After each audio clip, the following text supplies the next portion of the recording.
እንግዲህ ዛሬ አብይ አህመድ አዲስ አበባ ላይ ወታደሮችን ሾሟል። አዲስ አበባ ወጥሮ የሚይዙለት ወታደራዊ አገዛዝ ሙሉ በሙሉ በወታደር ታውጇል። አዲስ አበባ ከተማ የኢትዮጵያ ዋና ከተማ የምትባል እንግዲህ የዲፕሎማሲ ከተማ የምትባል የአፍሪካ ዋና ከተማ የሚባል ዓለም አቀፍ ዲፕሎማቶች የሚቀመጡበት ፖሊስ የሚባል ፈርሶ በመከላከያ ስር እንዲገባ ተደረገ። አሁን የተባለው እንግዲህ 3 ሰዎች ናቸው የተሾሙት ዛሬ አዲስ አበባ ፖሊስ ኮሚሽን እና 2 የአዲስ አበባ ፖሊስ ኮሚሽነሮች ተብሎ የተሾሙት 3 ሰዎች አሉ። በቀጥታ በአብይ አህመድ የተሾሙ ማለት ነው።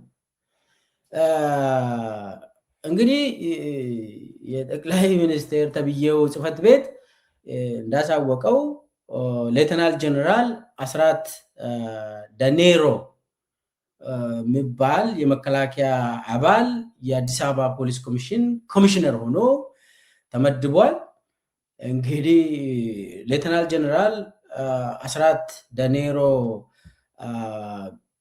ያው መከላከያ ውስጥ ነበር። እሱን ትንሽ ገፋ አደርጋለሁ ማን ነው እሱ የሚለውን በኋላ 2 ሰዎች ደግሞ ከሱ ቀጥሎ አንዱ ረዳት ኮሚሽነር ተብሎ የተሰየመው ቶፊቅ መደድ ነው። ቶፊቅ ደግሞ የአብይ ፐርሰናል ሴኩሪቲ የነበረው የሪፐብሊካን ጋርድ ምክትል አዛዥ የነበረ ከአብይ ጋር ስር የሚሮጥ ሰውዬ የቀድሞ የአባዱላ ሾፌር የነበረ በኋላ ትንሽ እሱንም ገፋበታለሁ አወራለሁ። ቶፊቅ መደድም ተሾሟል አዲስ አበባ ላይ። ሌላም ደግሞ ኤርዚቅ ኢሳ የሚባል ምክትል ኮሚሽነር ሆኖ ተመድቧል። በእውነቱ ከሆነ ኤርዚቅ ኢሳን ሰምቼም አላውቅም። ነገር ግን ሁለቱን ሌተናል ጀነራል አስራት ዳኔሮን እና ቶፊቅን በደንብ አውቃቸዋለሁ። እነሱ ሁለቱ ላይ ሀሳቤን ይሰጣለሁ። ግን ከዛ በፊት አጠቃላይ ስለ የወታደሮች እዚህ ላይ አሁን አዲስ አበባን ወታደሮች እንዲይዙት የተደረገው ከየት ነው የመነጨው የሚለው አንዳንድ ሌሰኖች አሉ። መጀመሪያ ኦሮሚያ ላይ ነው ጀመሩት። ኦሮሚያ ላይ የፖሊስ ኮሚሽን ኮሚሽነር አሁን ጀነራል ድሪባ መኮንን ነው። ጀነራል ድሪባ መኮንን ማለት የቀድሞ የሰሜን እዝ አዛዥ ነበር። የትግራይ ጦርነት ጊዜ የትግራይ ጦርነት ሲጀምር እሱ ደግሞ አሞኛል ብሎ አዲስ አበባ ገባ። ከትግራይ ጦርነት በፊት የሰሜን እዝ ዋና አዛዥ የነበረው ጀነራል ድሪባ መኮንን መከላከያ ሰራዊት አሁን የኦሮሚያ ፖሊስ ኮሚሽን ኮሚሽነር ሆኖ ተመደበ። እንግዲህ 1-2 ዓመት ቆየ። ከተመደበ ሙሉ በሙሉ የኦሮሚያ ፖሊስን ወደ መከላከያ ሰራዊት ቀየረ። ከላይ እስከ ታች ኦሮሚያ ውስጥ ፖሊስ አሰራር የሚባል ነገር ሽሮ ወታደሮችን ሾመ እስከ ወረዳ ድረስ። ከላይ የኦሮሚያ ፖሊስ ኮሚሽነር ጀነራል ድሪባ መኮንን ነው። የዞን የከተማዎች የወረዳዎች ሙሉ ከመከላከያ ሰብሰብ አድርጎ ድሮ የተባረሩ ያረጁ ሰዎች በዲሲፕሊን የተባረሩ ሰዎች ከዛም ኃላፊነት ላይ ያሉ ወታደሮችን ሰብሰብ አድርጎ ኦሮሚያ ላይ መደባቸው። አሁን ኦሮሚያ ሙሉ በሙሉ ፖሊስ የሚባል ነገር በመከላከያ ሰዎች ነው የምትመራ። ከዛም ያው አማራ ክልል ደግሞ ኮማንድ ፖስት ነው የሚያዘው። የብርሃኑ በቀለ ኮማንድ ፖስት ነው አማራ ክልልን የሚያስተዳድረው። ከዛ ቀጥሎ ደግሞ ዘላለም መንግስቴ ነው የአማራ ክልል ፖሊስ ኮሚሽን ኮሚሽነር ሆኖ የሚያገለግለው ዘላለም መንግስቴ። ከዚህም በፊት የፌዴራል ፖሊስ ምክትል ኮሚሽነር የነበረው በጣም ተላላኪ የሆነ ሰው አሁን አማራ ክልል ላይ የኮማንድ ፖስት አባል ሆኖ ያው የግድያ ኮማንድ ፖስት ማለት ነው በብርሃኑ በቀለ የሚመራ እዛ አካባቢ እዝ የሚመራ ብርሃኑ በቀለ ነው ሁላችሁም እንደምታውቁት። እንግዲህ ይሄ በመከላከያ ማስተዳደር አሁን በኦሮሚያ ተጀመረ። ሙሉ በሙሉ የመከላከያን ሰው ፖሊስ እንዲረከብ ማድረግ ኢትዮጵያ ውስጥ አልተለመደም። በኢህአዴግ ጊዜ እንኳን ኮማንድ ፖስቶች ይመሰረታሉ፣ ችግር የለም። ኮማንድ ፖስቶች ስር ደግሞ ፖሊሶች ይሰራሉ። ፌዴራል ፖሊስም ይሁን የአዲስ አበባ ፖሊስ ይሁን የአማራ ክልል ፖሊስ ይሁን የኦሮሚያ ፖሊስ ኮሚሽን ይሁን ኮማንድ ፖስት ውስጥ ሆኖ ነው የሚሰሩት። ከዚህም በፊት ያልተለመደው አሁን አብይ አህመድ ሙሉ ፖሊስን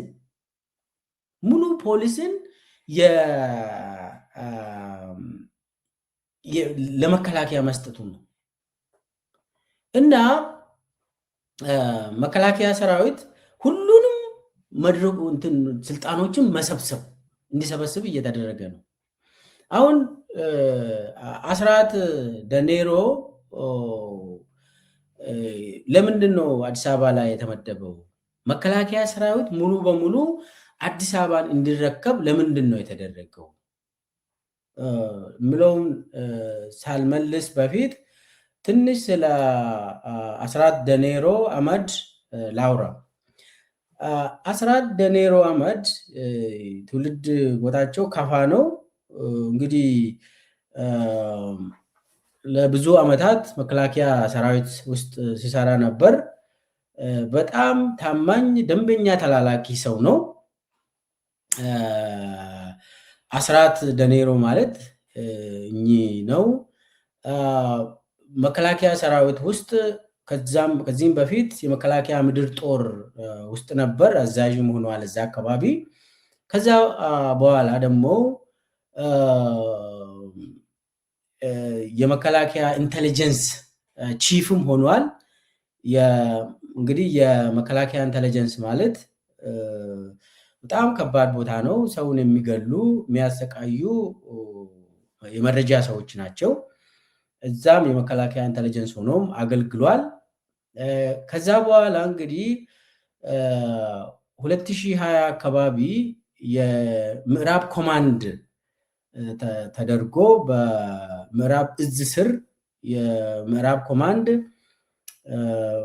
ቤንሻንጉል ጉሙዝ አካባቢ፣ ጋምቤላ አካባቢ፣ ወደ ወለጋ አካባቢ ኮማንድ ዋና አዛዥ ሆኖ እዛ አካባቢ የነበረውን ኮማንድ ፖስት አዛዥ ሆኖ ሲያገለግል ነበር ከ2020 ጀምሮ እስከ 2022 እንደ አውሮፓ አቆጣጠር። እንግዲህ በቤንሻንጉል ጉሙዝ ከ2020 ጀምሮ እስከ 2022 አሶሳ ላይ ነው የሚቀመጠው። አሶሳ ላይ ሆኖ የጋምቤላም የቤንሻንጉል ጉሙዝ አካባቢ የወለጋ አካባቢ የሚሆነውን ነገር ድራማ፣ ቲያትሮችን እሱ ነው የሚመራ።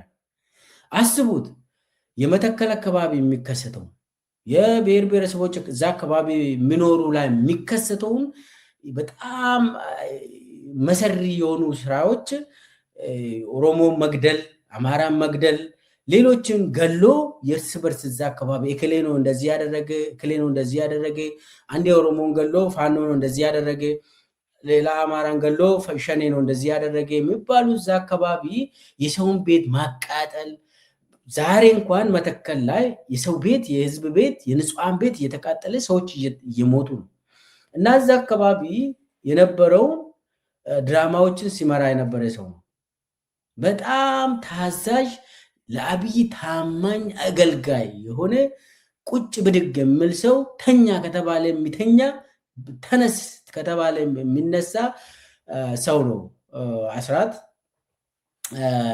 እንግዲህ እንደዛ ሆኖ ሲያገለግል ቆይተው በኋላ ወደ ደቡብ ሱዳን ተመደበ። ደቡብ ሱዳን ትንሽ ገንዘብ እንዲሰራ ታስቦ እዛ በኢጋድ በኩል ምናምን የሆነ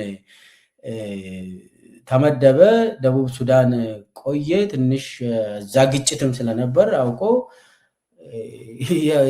ያው እነኚህ ሰዎች የግጭት ጠማቂዎች ናቸው። በነገራችን ላይ በየቦታ የሚፈጠረው ግጭት በተለይ የብሔሮች ግጭት፣ የሃይማኖት ግጭት የሚጠምቁ ሰዎች ናቸው። አሁን በምዕራብ ኢትዮጵያ ላይ ስፔሻሊስት ኤክስፐርት የሆነ ሰው ነው ባይዘወይ አስራት ደኔሮ ምዕራብ ኢትዮጵያ ላይ ያካበተውን ኤክስፐርት ሙያ ማለት የማጋጨት የማቃጠል የእርስ በርስ ጉዳይን አሁን አዲስ አበባ ላይ እንዲያመጣ ተደርጓል። አዲስ አበባ ላይ ተሾሟል። አዲስ አበባ ላይ ደግሞ የተሾመ እንደ ኮማንድ ፖስት ሆኖ አይደለም። ባይዘው ልብ በሉ ኮማንድ ፖስት እንደ ስልጣን ብዙ ማለት ሰዎችን ይፈልጋሉ። ኮማንድ ፖስቶች የሚፈልጉትን ስራ ላይ ለማዋል እንትን ሰዎችን ይፈልጋሉ፣ መዋቅርን ይፈልጋሉ። ይሄኛው እንግዲህ ፖሊስ የአዲስ አበባ ፖሊስን ተረከበ ሙሉ በሙሉ። አዲስ አበባ ፖሊስን ተረከበ ማለት አዲስ አበባ ህዝብን ተረከበ ማለት ነው። ምንም አታመልጥም ማለት ነው። እንግዲህ እሱ እንደዚህ አይነት መሰሪ የሆነ ስራ ሲሰሩ የቆዩ ሰዎች አዲስ አበባ ህዝብ ላይ ሲመደቡ አዲስ አበባ ህዝብ ላይ አሁን በኋላ መጣበታለሁ። ለምንድን ነው አሁን አዲስ አበባ ላይ አብይ ፎከስ ያደረገ የምለውም በኋላ መጣበታለሁ። ነገር ግን አሁን ማውራት የፈለግኩት ይሄ አስራት ደኔሮ ምዕራብ ኢትዮጵያ ላይ ብዙ ወንጀሎችን ሲያቀናብር የቆየ በጣም ክፉ ሰው ነው። እንደው ጠይቁት፣ ቤንሻንጉል ጉሙዝ ወይ ስፔሻሊ አሶሳ የሚኖሩ ሰዎችን ጠይቁ። አሶሳ የሚኖሩ ህዝብ፣ አሶሳ አካባቢ የሚኖሩ ሰዎችን ጠይቁ። አስራት ደኔሮ ማን ነው ብላችሁ ጠይቁ። ከዛ የኢትዮጵያ ህዝብ በተለይ ደግሞ አዲስ አበባ ሰዎች ህዝብ በደንብ ማሰብ አለባቸው። ምን አይነት ሰው እንደተመደበ ለማወቅ ከፈለጋችሁ ትንሽ መደወል ነው። ቤንሻንጉል ጉሙዝ ወደ ሆሮ ጉዱሩ፣ ወለጋ፣ ወደ ነቀምት፣ ወደ ግምቢ፣ ወደ ጋምቤላ ደውሉና ምን አይነት ሰው ነው እዛ አካባቢ አስራት ብላችሁ ጠይቁ። ከዛ ታገኛላችሁ። እና በዚህ ደረጃ ነው እንግዲህ እንደዚህ አይነት ሰው ሙሉ በሙሉ አዲስ አበባንም ሚሊተራይዝ አደረገ ማለት ነው። አዲስ አበባ ሙሉ በሙሉ በሚሊተሪ እንድትተዳደር አደረገ። አሁን አዲስ አበባ እንግዲህ 11 ክፍለ ከተማዎች አሉ። ከዛ 120 ወረዳዎች አሉ አዲስ አበባ ውስጥ። ለእነኚህ ሁሉ መከላከያ አባላት ይመደባሉ፣ በየቤቱ ይመደባሉ። ለአዲስ አበባ ህዝብ መከላከያ መጣለት። የአዲስ አበባ ህዝብ እንደው ሙያ ያለው አሁን ትንሽ እዚህ ላይ ፖሊስ ለምንድን ነው የሚያስፈልገው?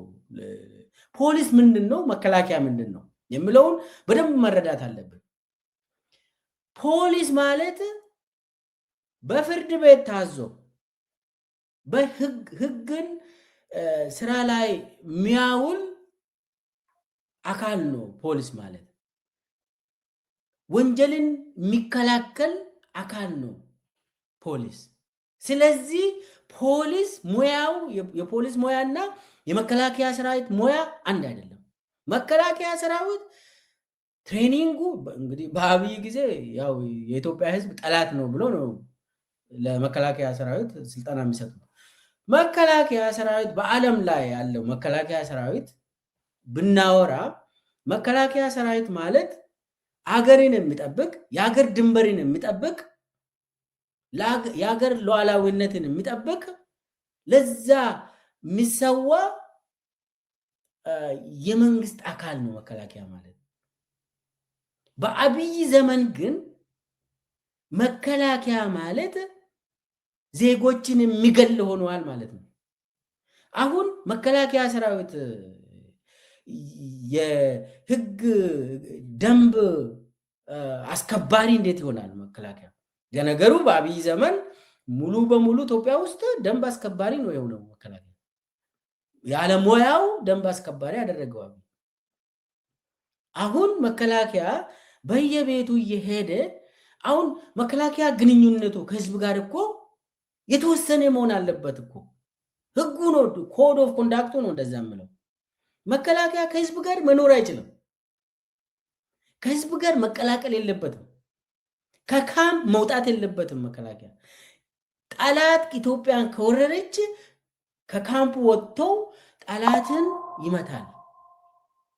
እንደዚህ ነበር የመከላከያ ዲሲፕሊን። በአብይ ዘመን ግን ይሄው መስሪያ ቤት ያዙና ፖሊስም የእናንተን ነው፣ ፖሊስ ሆናችሁ አገልግሉ ነው። አሁን ሙሉ በሙሉ ወታደራዊ መንግስት ሆነ ማለት ነው። የሚገባን ከሆነ አብይ እየፈጠረ ያለው ወታደራዊ መንግስት ነው። አሁን ዛሬ አዲስ አበባ ላይ ምርጫ ቅርጫ እያሉ ያወራሉ። ውሸት ነው። ምርጫ የሚባል ነገር የለም። እየተመሰረተ ያለው ስርዓት ወታደራዊ መንግስት ነው። መንግስቱ ኃይለማርያም በቃ እንዳውም መንግስቱ ኃይለማርያም እኮ እንቅጩን ነው የምናገረው፣ አጭበርባሪ አይደለም። ሙሉ በሙሉ የሚያምነውን በቀጥታ ነው የሚያወራው። ይህ ምርጫ ትስዮ ምናምን ብለህ አንተ ጊዜ የምታባክን ነገር የለም። አሁን አብይ እኮ ሙሉ በሙሉ ስርዓቱን መዋቅሩን የመከላከያ አድርጎ ራሱን በመከላከያ ብቻ መኖር። ለምን? በፖለቲካ ወድቋል። ፖለቲካ የለም። አሁን መከላከያ ብቻ ነው የሚሰራ። ስለዚህ አሁን እነ አስራትን ፈላልጎ ፖሊስ የአዲስ አበባ ፖሊስን ሙሉ በሙሉ ያዝልኝ ብሎ ለመከላከያ ሰራዊት ለወታደር መስጠቱ በጣም አደገኛ ነው። በጣም አደገኛ ነው። አሁን እሱ ብቻውን አይደለም፣ ከዚህ መጣ አይደለም 11ዱ ክፍለ ከተማ ላይ ወታደር ጀነራሎችን ይሾማል፣ ኮሎኔሎችን ይሾማል። ከዛ ቀጥሎም ወረዳ ላይ ጀነራሎችን ይሾማል። እናስ ምንድነው የሚሆነው?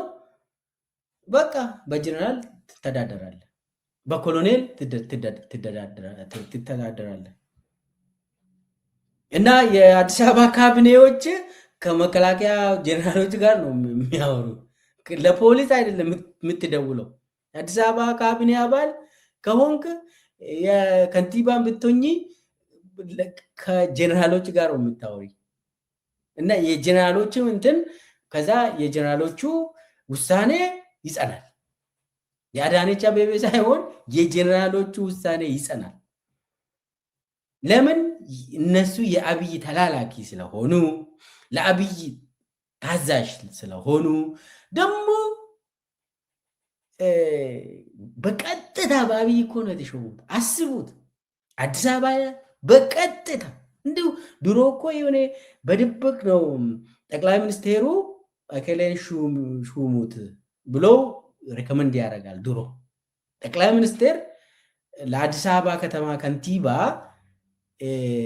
በውስጥ መስመር እከሌና እከሌ ብሆኑ ይመረጣሉ ብሎ ጠቅላይ ሚኒስቴሩ በውስጥ መስመር በድርጅት አሰራር፣ ድርጅት ነው። አንድ ብልጽግና ይባላል ነበር አይደል እንዴ? ያልሰማሁት ነገር አለ እንዴ? ብልጽግና ሄደች እንዴ? ለነገሩ ሄዳለች የለችም። ግን ድሮ በውስጥ መስመር ነው። ከዛ አዲስ አበባ ከተማ ከንቲባ ኮሚሽነሮች ሾመች ወይ ሾሜ ይባላል ድሮ በቻርተሩ እንትኑ። ያው አዲስ አበባ ራሷ ተጠሪነቷ ለጠቅላይ ሚኒስቴር ነው፣ ለፌደራል መንግስት ነው በቻርተር መሰረት። እንደዚህ እንደው በቀጥታ ቀበሌ ላይ ሹመት የሚሰጥ ዓለም ላይ የለም እኮ። በዚህ አንድ የሀገር ጠቅላይ ሚኒስቴር ከተማ ላይ ሹመት አይሰጥም። ለአገር ነው እንግዲህ ሚኒስቴሮችን ይሾማል እንጂ ከተማ ላይ እንደዚህ አይሆንም። ይህ እኮ እንደው በአፄ ኃይለ ሥላሴ ጊዜ ራሱ ለከተማ እንደው በቀጥታ በሆነ ጃዞር ነው እንጂ በቀጥታ አድርጉትም። ይሄኛው አብይ በቀጥታ ሰዎችን እንደዚህ ሹመት የሚሰጥ አየን። እና ምንድነው አሁን አዲስ አበባ ላይ አሁን ወታደር ነው ሙሉ በሙሉ የሚረከበው። ተረከበ ማለት ነው። አዲስ አበባ የወታደር ከተማ ነች። አሁን ወታደሮች መጡላት። እንደው አዲስ አበባ ይሄው መጡልሽ፣ ይሄው የወታደር ከተማ። በወታደር ኦሮሚያ ቆየ፣ የኦሮሚያ ትንሽ የሚያስቅ አንዳንድ ይሄ ጀነራል ድርባ መኮንን የሚባል የኦሮሚያ ፖሊስ ኮሚሽነር መጀመሪያ የኦሮሚያ ፖሊስ ኮሚሽነር ሆነ ትሄዳለህ ሲባል አልሄድም እኔ እንደዚህ አይነት ቦታ አልሄድም አለ። ኧረ እባክህ ሄድልን ብለው ጠየቁ። ከዛ ምንድን ነው የሆነው? ሄደ። እሺ ብለው ሄደና ቦታ ያዘ። ከዛም ሰዎቹን ከተማ ላይ መከላከያ አባላትን መደበ። ከዛ ቁጭ አለ፣ ስራ ጀመረ፣ ቆየ። ከዛ ብዙ ችግሮች ሲመጡ ችግሩን ለመፍታልን እባክህ ብለው እንትን ሲያደርጉ በሻንጣ ብር መምጣት ጀመረ። ብር ይመጣል፣ ችግር መጣብን ብለው ሰዎች ይመጣሉ። በብር ነው እና ቢዝነሱ በጣም ከፍ ብሎ በቃ እንትን ደስ አለው እና ገንዘቡን እንደው አየ። ገንዘቡን ሰበሰበ እና ማለት የምትሰራው በእንትን ነው፣ ቢሮ የምትገባ ለቢዝነስ ነው። ጀነራል ድርባ በጣም ሚሊዮነር ሆኖ ከዛ ከአንድ ዓመት ተኩል አካባቢ በኋላ እንደው ድርባ ትነሳለህ ምናምን አሉት። ኧረ አልነሳም አለ። ኧረ መጀመሪያ እኮ አልፈልግም አላልክም እንዴት ብሎ ያው እዛ ይቀላለዳሉ። አይ አልነሳም፣ ተመችቶኛል። ኦሮሚያ ፖሊስ ኮሚሽን በቃ አሪፍ ነው፣ አሪፍ ቦታ ነው፣ እየሰራን ነው፣ ሸኔን እያጠፋን ነው፣ በቃ አሪፍ ነው። አሁን ሰላም መጥቷል ኦሮሚያ ላይ የፈለገ ሰው ከሐረር ጀምሮ እስከ ደምቢዶሎ በነፃ ይንቀሳቀሳል ብሎ እንትን ያደርጋል እና ቦታውን ወድጄዋለሁ። እኔ እንዳውም ሽመልስ ከሄደ ይሂድ እንጂ እኔ ኦሮሚያ ፖሊስ ኮሚሽን አልለቅም ብሎ ቁጭ አለ። መጀመሪያ እኔ ከመከላከያ ወደ ታች አልሄድም ያለው መከላከያ እንትኑ ስታተሱ እንግዲህ ከፍ ያለ ነው ኢትዮጵያ ውስጥ የመከላከያ ጀነራል ሆነ። ከዛ ወደ ኦሮሚያ እንትን የፖሊስ ኮሚሽነር መሆን ትንሽ ወደ ዝቅ ይላል። መጀመሪያ እምቢ አለ። እምቢ ብለው በኋላ ግን አለቅም፣ ደስ ብሎኛል፣ የኦሮሚያ ቦታው ወንበሩ ደስ ብሎኛል አለ። ምን ለማለት ነው? አሁን ወታደሮች እንግዲህ ድርባ መኮንን ከዚህም በፊት ገንዘብ አላገኘም ማለት ነው። ቢዝነስ ውስጥ ከዚህም በፊት አልገባም ማለት ነው። አሁን ፖሊስ ኮሚሽነር ስትሆን ቢዝነሱ እንደዚህ ነው።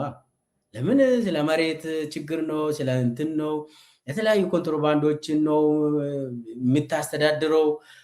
ማት ነገር ነው የምታስተዳድረው፣ ሀብትን ነው የምታስተዳድረው። ስለዚህ ሰው መጥቶ የሚጨብጥ በመቶዎች ሺህ ነው እንግዲህ የምትጨበጠው፣ በዛ ደረጃ ነው። እና በአንድ ቀን ስንት ሰራው ነው ተኝተ የምታስበው፣ ዛሬ ስንት ሰራው ብለህ ነው። አሁን አዲስ አበባ ላይ መከላከያን የፖሊስ ኮሚሽነር ሆነ አድርጌ ስትሾመው አዲስ አበባ ላይ መከላከያን አምጥታ አሁን አስራት ደኔሮ አሁን ብቻውን ተመደበ ያለ ቀጥሎ ያለው መከላከያ ነው የሚወራው አዲስ አበባ። ይሄ የታወቀ ነው። እሱ ብቻውን አያስተዳድርም። የራሱ መከላከያ ሰዎችን አምጥቶ 11 ክፍለ ከተማ ላይ ዘጭ ያደርጋል። ቀጥሎም እስከ 120 ወረዳ ላይ መከላከያ ሰዎችን ይመድብልሃል። ምንድን ነው የሚሰሩት? ከዛ በኋላ ህግ አስከባሪ ነው። ከዛ ቤትን ሽጠ እነሱን ታኖራለህ፣ ይበላሉ። ለብዙ ዓመታት ጠኔ የመታቸው ሰዎች ናቸው እንግዲህ አሁን በአዲስ መልክ የሚመጡ። እንደው ከዚህም በፊት እኮ ሀብት ያገኙ ሰዎችን ቢመደብ ጥሩ ነበር እኮ። አንዴ በልተዋል ብዙ አይበላ የምትለው ሰው ቢመጣ ጥሩ ነው፣ እሱ ይሻላል። አሁን አዳዲስ ያልበላ ኮሎኔሎችን አምጥተህ ስትመድብ አዲስ አበባ ላይ እንግዲህ ያው ህዝቡ እግዚአብሔር ይርዳቸው፣ አማራጭ የለም። አሁን ሙሉ በሙሉ የሆነው የወታደራዊ መንግስት የአዲስ አበባ ከተማ የወታደራዊ መንግስት ነው። አሁን ከዚህ በኋላ እና አዳነች በራሳቸው የሌብነት ስራ ይሰራሉ። ከዛ ውጭ መከላከያም የራሱን ስራ ይሰራል፣ ያው ይበላል፣ ይገላል። አሁን ለምንድነው አሁን ይሄንን አዲስ አበባ ላይ ወታደራዊ መንግስት ለምንድነው እየተመሰረተ ያለው? በአደባባይ ከዚህ በፊት በድብቅ ኮማንድ ፖስቶች ነበሩ አዲስ አበባ ላይ። አሁን በአደባባይ ሙሉ በሙሉ ኦፊሻሊ አዲስ አበባ የመከላከያ ነው ተብሎ ተሰጠ ነው ዛሬ እንጂ ከዚህም በፊት በድብቅ ኮማንድ ፖስቶች ነበሩ፣ የታወቀ ነው። ነገር ግን አሁን ኦፊሻሊ መስሪያ ቤትን ነው የተቀበሉት። በቃ መስሪያ ቤት ሙሉ በሙሉ የአዲስ አበባ ፖሊስ ኮሚሽን የመከላከያ ሰዎች ናቸው የተረከቡት። አሁን ለምንድን ነው ይሄ የሆነውን የምለውን ሳልመልስ ስለ ተውፊቅ መደድ ትንሽ ላውራ። እንግዲህ ተውፊቅ መደድ የአብይ እንትን ላይ ሹመት ላይ እንደሚታዩት ረዳት ኮሚሽነር ሆኖ ነው ተውፊቅ የተመደበው። ተውፊቅ እንደምታስታውሱት ተውፊቅ ማለት የአብይ ሴኪሪቲ ፕሮቶኮል ኃላፊ ነው። ይው አብይን የሚጠብቁት ቤተመንግስት በ3 እርከን ነው የምትጠበቀው ቤተመንግስት። ትንሽ የተውፊቅን ሮል ልንገራቸው። አብይን የሚጠብቅ 3 ሰርክሎች አሉ። አንዱ የአብይ የመኖሪያ ቤትና የሱ ጽህፈት ቤት አንድ እርከን ነው እሱ ወይ አንድ ሰርክል ነው። ያንን ሰርክል የሚጠብቅ ተውፊቅ ነበር። ከዛ ቀጥሎ ሁለተኛ ሰርክል አለ እስከ ኮምፓውንድ እስከ አጥሩ ድረስ። አጥሩ ውስጥ ነው ይሄ እንግዲህ ያ ሁለተኛ እርከን ነው። ያንን የሚመራ ሌላ አካል ነው። ከመጀመሪያው ሰርክልና ሁለተኛ ሰርክል አይገናኙም። ሰላም እንኳን አይባባሉ፣ አይተዋወቁም፣ አይፈቀድም። የመጀመሪያ ዙር ሴኪዩሪቲ ኃላፊ፣ የሁለተኛ ዙር ሴኪዩሪቲ ኃላፊ፣ ሶስተኛ ዙር ደግሞ ቤተመንግስትና ከቤተመንግስት ውጪ የተወሰነ ራዲየስ ውስጥ ከገፋ ነው ባይዘይ አዲስ አበባ ሌላ እርከን ነው። እስከ እንጦጦ እስከ ቃሊቲ ከሰበታ እንደዚህ ይሄም በትልቁ ራዲየስ ነው። እሱ ውስጥ አልገባም። እኔ አሁን ያወራው ያለው 3 እርከኖች አሉ እዛው ቤተመንግስት ውስጥ የሴኪዩሪቲ 3 ዙር አለ። የመጀመሪያ ዙር ማለት የአብይ መኖሪያ ቤትና ጽህፈት ቤቱን የሚጠብቅ ኃላፊ ሴኪዩሪቲ ቺፍ የነበረው ተውፊቅ መደድ ይባላል። የጅማ ሰው ነው። ተውፊቅ መደድ ማለት የድሮ የአባዱላ ሹፌር የነበረ ሰው ነው። እንዳውም ተውፊቅ አባዱላ ብለን ነው ምንጠራው። አባቱን እኔ እስከዛሬ ድረስ አይቼም አላውቅም። እንዳውም ግራ ገብቶኝ ነበር። አሁን አባቱ ተውፊቅ መደድ ይላል እና የአባዱላ ሹፌር ነበር። ሀብት አለው ብዙ እንትን ጅማን እሱ ነው የሚመራው። ኦልሞስት አሁን ጅማ ዞን ሰዎች ይመደባሉ። ጅማ ከተማ ላይ ሰው ከንቲባ ይመደባል። ነገር ግን ተውፊቅ ነው የሚመራ በእጅ አዙር። ይሄ ቡና ምናምን ነጋዴዎች ለአብይ ነው አቤት እግዚኦ ብለው የሚነግዱት የሚከፍሉት ለሱ ነው። እና ተውፊቅ መደድ በጣም የአብይ ጆሮ ጠብ ነው። ከዚህም በፊት ምንድነው የተደረገ? ተውፊቅ ተባረረ ተባለ። የት ነው የሚሄደው? ዱባይ ተኝቶ እዛ ይበላል። ለካ እሱ ሌላ ስራ ነበር። ተባረረ እኮ ተውፊቅ። ከዛ ከተወሰነ ወራት በኋላ መጣና እኔ በዛን ጊዜ የማዕከላዊ ኮሚቴ ነበርኩኝ የኦዲፒ መጣና እኔንም እንደ አብይ እኮ አስቸገረን ምናምን አለኝ። ኧረ ሰውዬው እንዲህ አብይ ማስክ እያስቸገረን ነው። ነገር ግን እሱ እኔን እየሰለለኝ መሆኑን አወቅኩት። እኔ ቶሎ አይ እንዴ ብዬ እንትኑን ቶሎ ዘጋው። እዛም ዱባይም የተመደበ በዛን ጊዜ ተባረረ የተባለ እንጂ አልተባረረም። እሱ ስራ ሲሰራ ነበር እዛ። በጣም በጣም እንደው ሰላይ ቁጥሩ አንድ የአብይ የቅርብ ሰው ነው። አሁን እሱ ነው እንግዲህ ሙያ ያለው የለውም፣ ወታደራዊ ሙያ ያለው የለውም። ምንም ሹፌር ነበር፣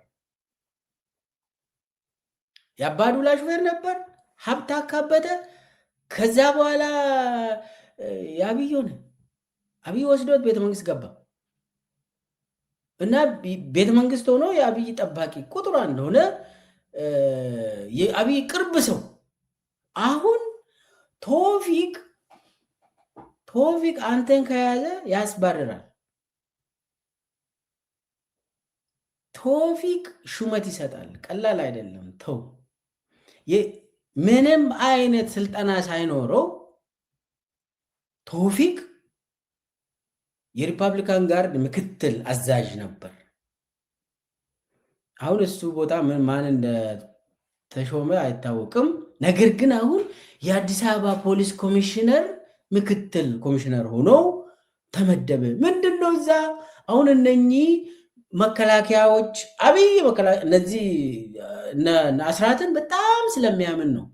ነገር ግን አሁንም እነ አስራት ይሰለላሉ። ከስር ደግሞ ሌላ ሰው አስቀምጧል። የሚሰልል ሰው ተቀምጧል። ቶፊቅ ለስለላ ነው እንጂ ምንም ወታደራዊ አቅም የለውም። ምንም ስልጠና የለውም። ምንም ፖሊስ ስልጠና የለውም። ፖሊስ ስራ ምንድን ነው? አሁን እኮ ማንም ተራ ሰው ይሾማል። አሁን ሪፐብሊካን ጋርድ ውስጥ ከዚህም በፊት አትክልተኛ የሆኑ ሁሉ ሹመት የወሰዱ አሉ።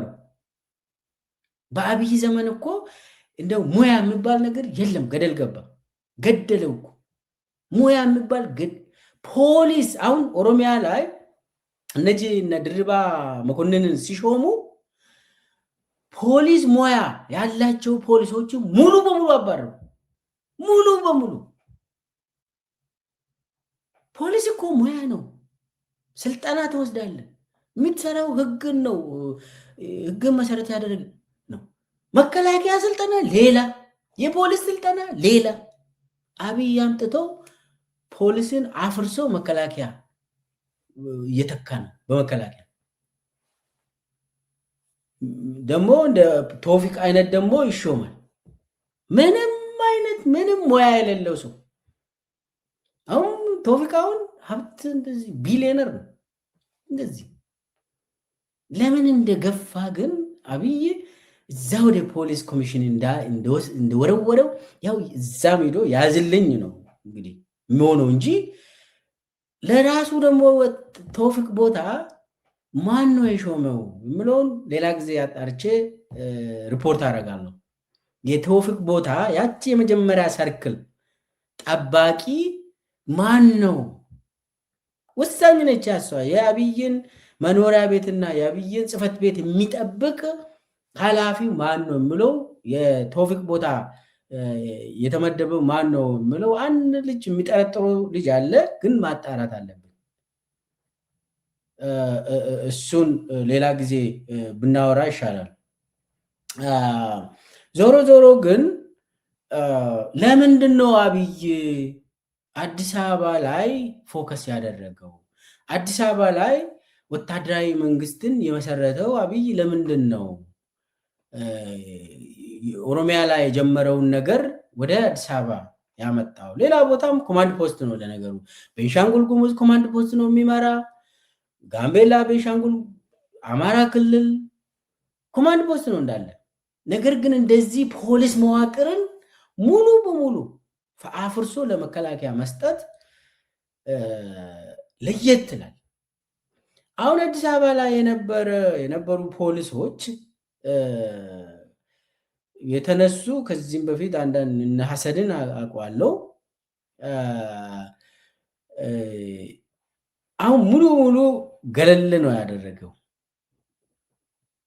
አሁን በመከላከያ ነው አሁን እየተካ ያለው። የመከላከያ ጊዜ ነው አሁን።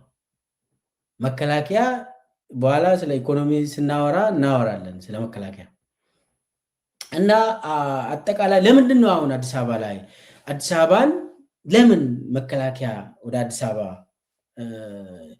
አበባ ላይ የመከላከያ መንግስት የወታደራዊ መንግስት ለምንድን ነው የምለው? አንደኛ አዲስ አበባን ፈርቷል።